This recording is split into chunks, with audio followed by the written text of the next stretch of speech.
सो ये वैसे beauty family welcome back to HT से पढ़ लेके एक और नए वीडियो में। पहली वाली वीडियो में हमने करा था एक्सरसाइज 8.1 का क्वेश्चन नंबर 1 और इस वाली वीडियो में हम करने जा रहे हैं क्वेश्चन नंबर 2। तो क्वेश्चन नंबर 2 क्या कहता है कि if the diagonals of a parallelogram are equal then show it is a rectangle.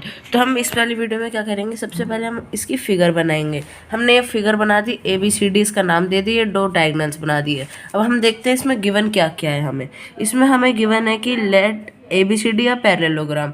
हमने मान लिया कि चलो ये एक पैरेललोग्राम है। अब हमने अगर पैरेललोग्राम इसे माना है तो पैरेललोग्राम की क्या प्रॉपर्टीज होती है कि जो पैरेलल साइड्स होती है और अपोजिट साइड्स होती है वो इक्वल होती है। तो हमने लिख दिया AD is equal to BC।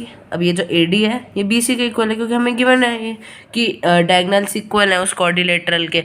तो हमने अब ये मैंने रेक्टेंगल की इधर प्रॉपर्टी लिखी है, अगर आपको याद नहीं है तो रेक्टेंगल की क्या प्रॉपर्टी थी कि rectangle is a parallelogram in which one corner angle is 90 degree. अब हमें अगर इस पैरेललोग्राम को एक रेक्टेंगल प्रूफ करना है तो हमें इसमें दिखाना होगा कि एक एंगल कोई सा भी, या तो हम ये वाला दिखा दे, ये वाला दिखा दे, ये वाला दिखा दे या ये वाला दिखा दे, कोई सा भी हमें एक 90 प्रूफ करना है। तो हमें क्या करना है कि any corner angle equal to 90 degree, हमें कॉर्नर एंगल को 90 डिग्री दिखाना है। अब हम पहले क्वेश्चन को समझते हैं, हम लॉजिक देखते हैं इस क्वेश्चन में क्या है। अब देखो, जैसे हमने ये फिगर थी इसमें हमें दे रखा है AD पैरेलल BC, तो AD इक्वल टू BC हो गया।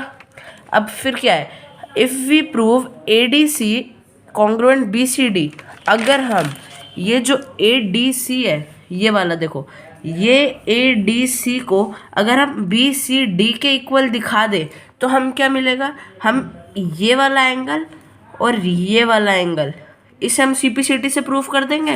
जब ये CPCT से प्रूव हो जाएगा तो ये क्या है, फिर ये इस वाले पैरेललोग्राम के कोइंटीरियर एंगल हैं, क्योंकि ये दोनों पैरेलल लाइन्स है, ये एक ट्रांसवर्स है, इसके जो सेम साइड पे बनते हैं वो कोइंटीरियर होते हैं, उनका सम होता है 180 डिग्री।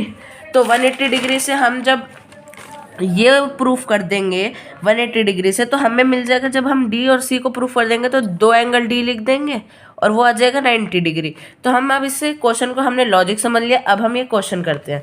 तो अब देखो ACD एंड BDC में हमें क्या क्या चीज़ें दिख रही हैं, अब देखते हैं। चलो, हमें दिख रहा है कि ये जो DC लाइन है और ये DC लाइन है ये कॉमन आ रही है इन दोनों के बीच में। ये ABCD गिवन नहीं था हमें कि AC is equal to BD, और ADBC भी हमें गिवन है। तो ये हमने SSS से ये ट्रायंगल कॉन्ग्रुएंट प्रूफ कर दिया। अब ये D is equal to C आ गया CPCT से।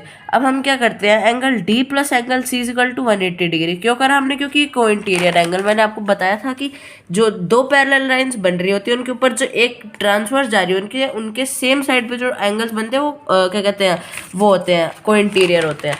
तो ये हो गई हमारी कोइंटीरियर। हमने यहाँ पे प्रूफ कर दिया था D is equal to C, तो हम C को D भी लिख सकते हैं क्योंकि हमने ऊपर प्रूफ कर दिया CPCT के, जो C की वैल्यू आएगी वही D की आएगी। तो हम C की जगह हमने angle D plus angle D is equal to 180 कर दिया। ये 2 एंगल D हो गया, यहाँ 180 हो गया, यहाँ पे ये मल्टीप्लाई में यहाँ पे जाके डिवाइड में जब होगा ये D इज इक्वल टू 90 आ जाएगा। Hence ABCD is a parallelogram with angle D is equal to 90 degree. हमने दिखा दिया कि इस पैरेललोग्राम में जो एंगल D है वो 90 डिग्री आ गया। अगर हमने एक एंगल उसमें प्रूफ कर दिया कि वो 90 डिग्री का है तो hence ABCD is a rectangle. Thank you for watching. अगली वीडियो के लिए कमेंट डाउन करना। Thank you.